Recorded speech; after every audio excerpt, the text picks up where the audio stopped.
If she's talking too much about her ex-boyfriend or boyfriends, comparing you to them, perhaps you may not necessarily be the one for her.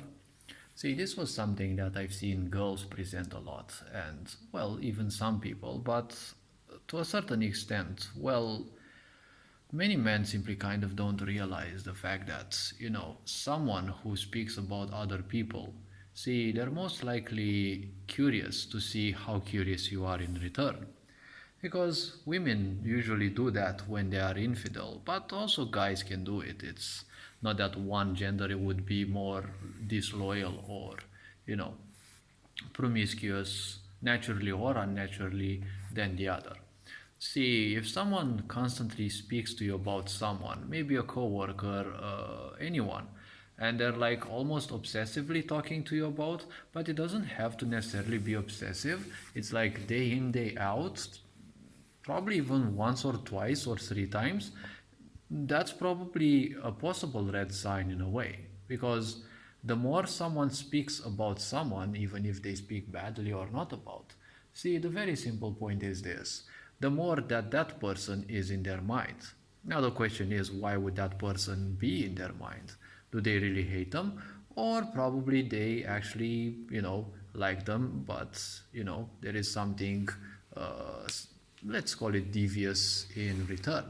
Now, don't take these words, as they are, because everyone needs to invest their own time and energy, let's say, into people.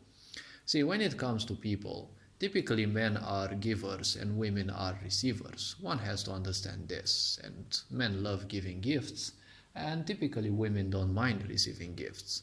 One has to understand that if someone has emotions for you, they will act in certain peculiar ways.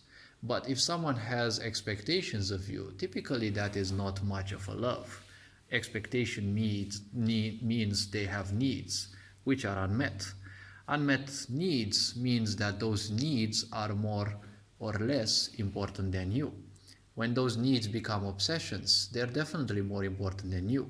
And you are just a vessel that would supply those needs, right?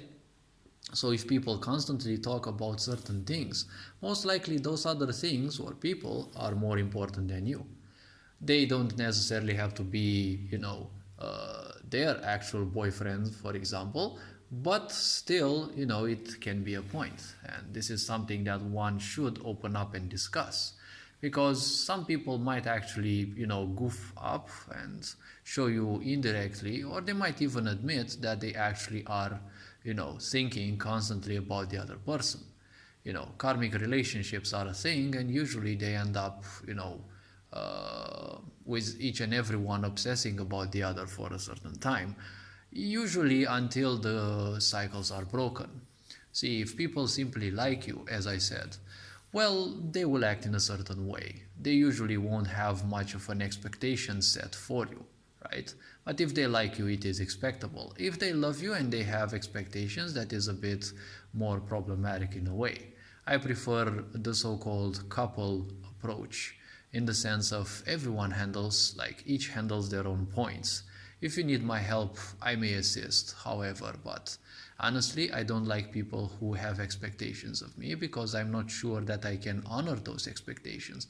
But every couple has to discuss their own things. So hopefully this video, well, raised a bit of awareness. You are appreciated. Have an awesome new year. And this being said, Ferinjan Board signing out.